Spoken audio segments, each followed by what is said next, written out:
त्यो a German shepherd एउटा चाहिँ जर्मन शेफर्ड अर्को चाहिँ लोकल भन्दा पनि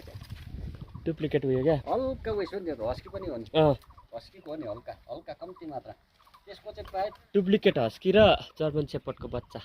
खुट्टा हेर नि त्यसको हेर त दुइटा कसले जित्छ सानो र ठुलोमा मर्छ नि ठुलो हो नि त्यसले यो त वात्तै बढ्ने हो वात्तै यत्रो थियो अनुकाले ल्याएको होइन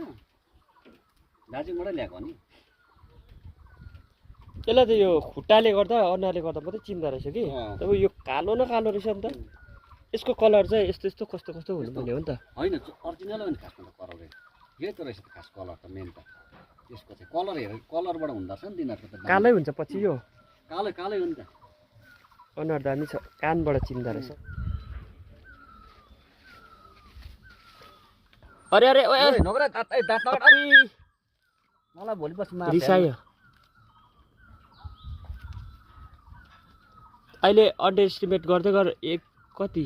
1-2 महिनामा कत्रो हुन्छ त्यहाँबाट खपै पार्दिन्छ खपै पार्छ नि यसले 2 महिनाको त हुँदैछ ल्याएको हेर त्यसरी कनाइदियो अरे आराम